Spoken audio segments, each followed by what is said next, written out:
안녕하세요, 허니정입니다. 오늘은 우리나라에서 벌꿀이 언제 생산되는지에 대해서 벌꿀의 제철에 관한 이야기를 할 거고요. 두 번째는 벌 한 통에서 얼마의 꿀을 얻을 수 있는지, 돈으로 환산했을 때 어느 정도가 되는지에 대한 이야기를 해볼 겁니다. 먼저 우리가 꿀을 생산하기 위해서는 4가지 조건이 필요합니다.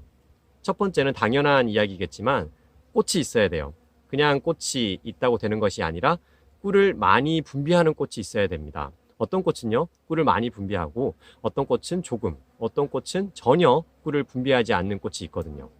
꿀을 많이 분비하는 꽃 같은 경우에는 아카시아 꽃을 들 수가 있고, 꿀을 전혀 분비하지 않는 꽃 같은 경우에는 개나리꽃, 장미꽃 같은 것들을 들 수가 있어요.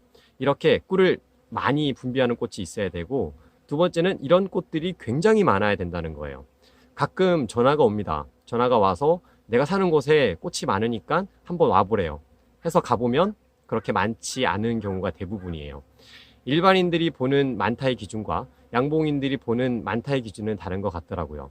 어느 정도 많아야 되냐면, 아카시아 시즌에 산을 딱 봤을 때 아카시아 꽃 색깔 때문에 산 전체가, 혹은 산의 일부 4분의 1 혹은 절반이 하얗게 보일 정도로 꽃이 있어야지 우리는 거기서 꿀을 많이 얻을 수가 있습니다. 그리고 세 번째는 또 당연한 이야기겠지만 벌들이 많아야 돼요. 하지만 그냥 벌들이 많다고 또 되는 것이 아니거든요. 일하는 벌들이 많아야 돼요. 벌 같은 경우에는 어릴 때는 집안일을 하다가 어느 정도 성장을 하면 바깥일을 하기 시작하거든요. 바깥일을 하는 벌들이 많아야지 우리는 꿀을 많이 얻을 수가 있어요. 그리고 마지막은 날씨입니다.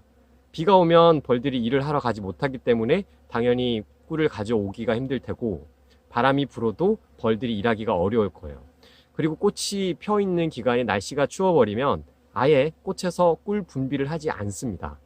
이렇게 4가지 조건, 꿀이 많이 나는 꽃이 있어야 되고, 이 꽃들이 굉장히 많아야 되며, 또 일하는 벌들이 많아야 되고, 날씨가 받쳐줘야 된다. 이 4가지 조건이 맞아야지 우리는 꿀을 얻을 수가 있는데, 우리나라에서 이 4가지 조건이 맞는 시기는 굉장히 짧습니다.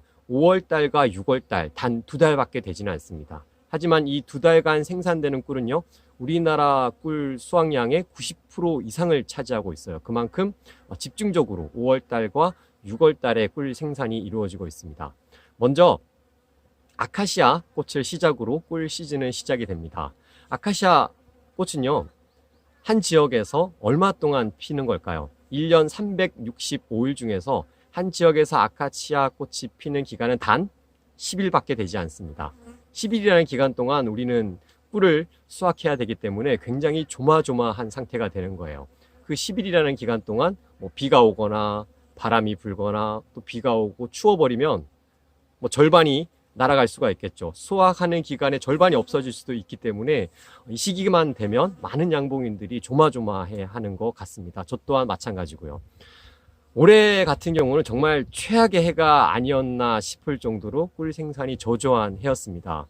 저희 지역에서 양봉을 50년 하신 분이 말씀하시기를 내 50 양봉 평생에 이런 해는 없었다 라고 말할 정도로 심각한 해였는데요. 얼마나 심각했냐면 이 10일이라는 기간 동안 우리는 아카시아 꿀을 2.4kg 병, 이 기준으로 잡았을 때 보통 8병에서 10병 정도를 생산해요. 하지만 올해는 얼마나 생산한 줄 아십니까? 올해는 한 병 생산했습니다. 정말 잘해야 2병 갈까? 그 정도로 올해의 아카시아 꿀 수확은 정말 최악이라고 할 수 있었어요. 이렇게 아카시아 꿀 생산이 끝나고 나면 약간의 텀을 두고 다음으로 야생화 꿀 생산이 이어지게 됩니다. 야생화 꿀 같은 경우에는 조금씩 이렇게 차 올라요.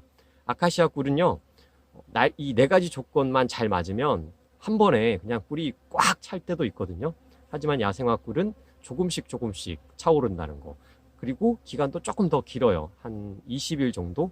그 정도 우리가 꿀을 받을 수가 있습니다. 하지만 그 수확량은 아카시아 꿀에 못 미치는데요.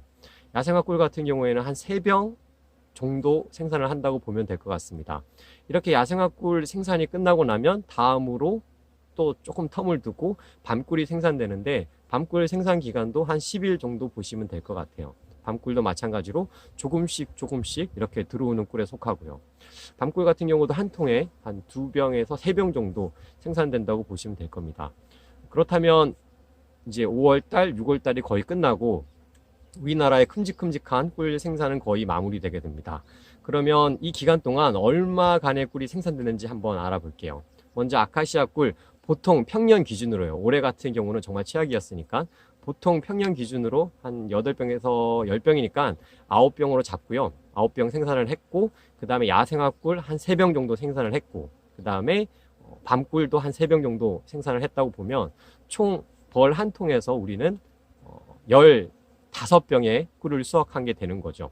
15병의 꿀을 돈으로 이제 환산을 해보자면 보통 이제 2.4kg 꿀 같은 경우에는 5만 원에서 6만 원에 이렇게 가격이 형성되어 있기 때문에 15병이면은 한 75만 원 정도 되겠죠? 5만 원으로 잡았을 때 한 통에서 75만 원 정도의 수익이 발생하는 겁니다. 그러면 한 100통 정도가 됐을 때 한 7,500만 원 정도의 매출이 발생하는 거죠.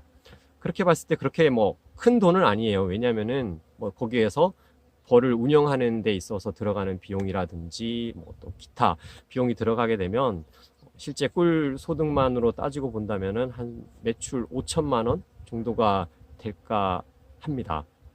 올해 같은 경우를 예로 들어보자면 정말 최악이죠. 아카시아 꿀 1병, 야생화 꿀 뭐 한두 병, 그 다음에 밤꿀 뭐 한두 병 했을 때 보통 한 끝까지 꿀 생산을 했을 때 한 지역에서 한 4병 정도 생산을 했다고 본다면 한 통에 매출 20만 원밖에 안 난 거잖아요. 100통을 기준으로 봤을 때 2천만 원밖에 안 난 게 되니까 거기서 벌 운영 관리비를 빼고 나면 한 푼도 남는 게 없습니다. 올해는 그만큼 적자인 해인 것 같아요. 이렇게 한 지역에서 꿀을 뜨게 되면 위험성이 굉장히 높습니다. 그래서 많은 분들이 이동양봉을 하고 계세요. 이동양봉이라 하면 꽃이 먼저 피는 남쪽에서부터 꽃을 따라오면서 꿀을 따는 경우가 이동양봉이라고 할 수 있겠는데요. 이동양봉을 하게 되면 이 꿀 수확할 수 있는 기간이 늘어나죠. 그렇기 때문에 위험성은 줄어들고 소득은 올릴 수 있는 것이 바로 이동양봉이라고 할 수 있어요. 이동양봉 같은 경우는 또 다음번에 이야기하도록 하고요. 오늘은 이렇게 우리나라에서 꿀이 언제 생산되는지, 꿀의 제철에 관한 이야기, 그리고 한 지역에서 벌통 하나당 얼마간의 꿀이 나오고 돈으로 환산했을 때 얼마나 되는지를 알아봤습니다. 요즘 많은 분들이 양봉을 시작하고 계시는데요. 2가지 유형으로 나누는 것 같아요. 첫 번째 유형은 돈이 된다고 해서 시작하시는 분들, 100통을 키우면 얼마, 200통을 키우면 얼마, 이렇게 계산을 하시고 들어오시는 분들이 계시고요. 하지만 그렇게 소득이 나오기까지 시간과 경험이 굉장히 많이 필요하거든요. 두 번째는 벌이 그냥 좋아서 시작하는 분들이 계십니다. 똑같이 올해같이 어려운 상황을 만났을 때 첫 번째 분들은 많이들 그만두시더라고요. 하지만 벌이 좋아서 시작하시는 분들은 그래도 어려운 시기를 잘 이겨내고 해 나가는 것 같습니다. 양봉뿐만이 아니라 다른 업종도 마찬가지라고 생각을 해요. 힘든 시기가 분명히 오겠죠. 그 힘든 시기를 잘 이겨내고 나아간다면 충분히 더 성장할 수 있고 소득도 따라오지 않을까 생각을 합니다. 오늘은 여기까지 하고요. 다음에 좀 더 유익한 내용, 재미있는 내용으로 찾아뵙도록 하겠습니다. 그럼 다음에 만나요.